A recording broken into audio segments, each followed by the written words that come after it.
अरे सविता, ये क्या बात हुई? दो दो बहुएं घर लेकर आई हो और दावत बस एक ही दोगी? ज्यादा दावतें उड़ाने की उम्र नहीं रही आपकी। आप तो चुपचाप मेरी बहुओं को उनकी मुंह दिखाई का लिफाफा पकड़ा दो। अरे ऐसे कैसे? पहले बहुओं का मुंह तो दिखा। हाँ हाँ, क्यों नहीं। अब बेटा घूंघट ऊपर कर लो दोनों। सविता के ऐसा कहते ही दोनों दुल्हनों ने अपने अपने घूंघट खोल दिए और फिर बहुएं तो बड़ी सुंदर लाई है सविता, और लेकिन इन दोनों के नाक नक्श काफी मिलते जुलते लग रहे हैं। दोनों सगी बहनें हैं तो नाक नक्श तो मिलेंगे ही ना। ये मेरे बड़े बेटे अमन की दुल्हन प्रिया है और ये छोटे रमन की दुल्हन प्रीति है। अच्छा, तो एक ही घर से लाई हो बहुएं, ये भी बढ़िया है। सगी बहनें हैं तो हमेशा मिलजुल कर रहेंगी, वरना तो आजकल जेठानी देवरानी एक दूसरे का गला काटने को तैयार हैं। कमला काकी की बात सुनकर सविता को बड़ा अच्छा महसूस हुआ। वो इस बात को लेकर निश्चिंत थी कि उसकी दोनों बहुएं उसके घर को स्वर्ग बना देगी। दोनों सगी बहनें थी तो लड़ाई झगड़े का तो कोई सवाल ही नहीं था। और फिर करीब 2 हफ्तों के बाद, देख प्रीति, ये हमारा ससुराल है, यहाँ तो कम से कम थोड़ी तमीज रख। अब मैं तेरी बड़ी बहन होने के साथ साथ तेरी जेठानी भी हूँ। हाँ तो मैं क्या करूँ? आरती की थाली लेकर आऊं तुम्हारे लिए? देखो दीदी, मायका हो या ससुराल, मैं तुम्हारी धौंस कहीं नहीं सहूंगी। मैंने कब धौंस जमाई तुझ पर? बस जरा से बर्तन धोने को कह दिए तो इतना मुंह चला रही है। एक बात बताओ, तुम क्यों नहीं धो सकती बर्तन? हर रोज मैं ही क्यों धोऊं? खुद तो बढ़िया बढ़िया खाना पकाकर सबकी तारीफें लूटती हो और मुझे नौकरों वाले काम पकड़ा देती हो। चुप हो जा, कुछ भी मत बोल। और खुद खाना बनाकर भी ना मैं तेरा ही भला कर रही हूँ। पता है मुझे कि कितना बढ़िया खाना बनाती है तू। ये सब ठीक उस वक्त हो रहा था जब सविता पानी लेने के लिए रसोई में आ रही थी, लेकिन दोनों बहनों की बातें सुनकर बाहर ही रुक गई। अब तो उसका गला और भी सूखने लगा और फिर, अरे माँ जी, आप कुछ चाहिए था आपको? हाँ, वो पानी चाहिए। सविता का इतना कहना था कि प्रिया और प्रीति दोनों ही पानी का गिलास लेकर सविता की तरफ दौड़ पड़ी और इस हड़बड़ी में दोनों आपस में टकरा गए। पानी के दोनों गिलास उछलकर सविता के सिर पर जा लगे। अरे बस करो तुम दोनों, सगी बहनें होकर भी जानी दुश्मनों जैसे लड़ रही हो। क्या सोचा था और क्या हो गया? हे भगवान, अब क्या होगा मेरे घर का? सविता की चिंता जायज थी क्योंकि प्रिया और प्रीति में सुलह होती नहीं दिख रही थी। सविता के कहने पर इन दोनों के पतियों ने भी इन्हें समझाने की कोशिश की। अच्छा, पहले माँ जी और अब आपके भी कान भर दिए मेरे खिलाफ। सच में बड़ी चांडाल है, जब घर के कामों में मेरी बराबरी नहीं कर सकी तो ये सब करने लगी। दीदी मुझसे जलती है, ये बात तो मैं हमेशा से जानती थी, लेकिन आप भी उसी की साइड ले रहे हो जो आपकी पत्नी को हर वक्त नीचा दिखाना चाहती है। दोनों बहनों की बातें सुनकर उनके पतियों ने भी माथा पीट लिया और हर बीतते दिन के साथ दोनों बहुओं के झगड़े बढ़ते ही गए। और फिर एक दिन, तू सच बोल रहा है रमन? खा मेरी कसम। हाँ माँ, डॉक्टर ने भी कंफर्म कर दिया है, प्रीति माँ बनने वाली है और आप दादी।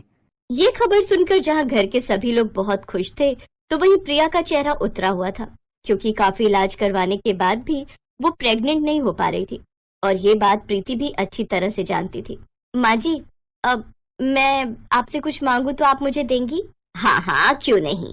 तूने मुझे इतनी बड़ी खुशी दी है, तो बोल तो सही, क्या चाहिए तुझे? ससुराल का बंटवारा। प्रीति के शब्द सुनकर सब चौंक गए।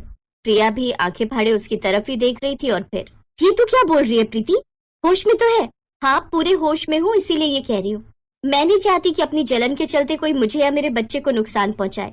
और फिर अब तक पूरे घर का झाड़ू पोछा बर्तन ये सब मैं अकेले करती आई थी, पर अब मुझसे इतना काम नहीं होगा, तो आज से आधा ससुराल मेरा और आधा तुम्हारा। अरे पर ये तो कोई हल नहीं हुआ। तुम्हें काम नहीं करना है तो मत करो, लेकिन घर और रसोई का बंटवारा ये ठीक नहीं है प्रीति। मेरे और मेरे बच्चे के लिए यही ठीक है जेठ जी, और वैसे भी मैंने इसके लिए माँ जी से इजाजत मांगी है, आपसे या दीदी से नहीं।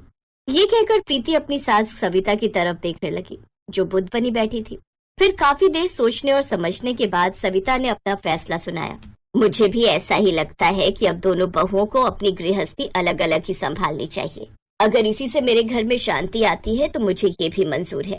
अगले ही दिन घर के बीचों बीच एक लाइन खींच दी गई और ठीक इसी तरह घर की रसोई भी 2 हिस्सों में बंट गई। सविता फिलहाल प्रीति के साथ रह रही थी क्योंकि प्रेग्नेंट होने की वजह से उसे मदद की जरूरत। अब वाकई घर में शांति थी। फिर ठीक 9 महीने के बाद प्रीति ने एक प्यारे से बेटे को जन्म दिया। प्रिया का बहुत मन था बच्चे को देखने का, लेकिन प्रीति कहीं बवाल न कर दे, ये सोचकर वो बच्चे को देखने नहीं गई। उधर प्रीति भी उदास ही थी। देखा आपने, दीदी के दिल में कितनी नफरत भरी है मेरे लिए, एक बार मेरे बच्चे को देखने तक नहीं आई। तुमने भी तो सबको बुलाया, पर उन्हें एक बार भी नहीं कहा। मुझे मालूम है मेरे बुलाने पर भी वो नहीं आती। खुद माँ नहीं बन सकी ना, तो तो अब मुझसे जलन की एक और वजह मिल गई है दीदी को। वैसे अच्छा ही है, क्या पता यहाँ आकर मेरे बच्चे को कुछ कर दे तो। अरे आपको नहीं पता, जलन इंसान से कुछ भी करवा सकती है। दोनों बहनों के बीच बातचीत तो पहले ही बंद हो चुकी थी, लेकिन फिर एक दिन, हे भगवान ये क्या देखा मैंने। तो आखिर दीदी अपनी असलियत पर आ ही गई, लेकिन मैं अपने बच्चे को कुछ नहीं होने दूंगी।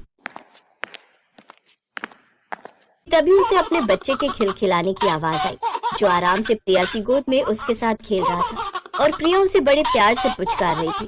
फिर उसने नजर घुमाकर देखा तो उसे जमीन पर खून से सना हुआ चाकू और एक मरा हुआ सांप दिखाई दिया, और अब तक प्रिया भी उसे देख चुकी थी।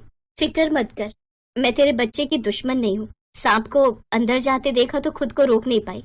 ले संभाल इसे, और आगे से इसे अकेला छोड़कर मत जाना कभी। ये कहकर प्रिया वहाँ से जाने को हुई तो प्रीति ने उसे रोक लिया और रोते हुए बोली, नहीं दीदी, मुझे समझ आ गया है कि ना तो तुम मेरे बच्चे की दुश्मन हो और ना ही मेरी, बल्कि मेरे बच्चे की जान बचाकर आज तुमने मुझ पर बहुत बड़ा एहसान किया है, जिसे मैं कभी नहीं उतार पाऊंगी।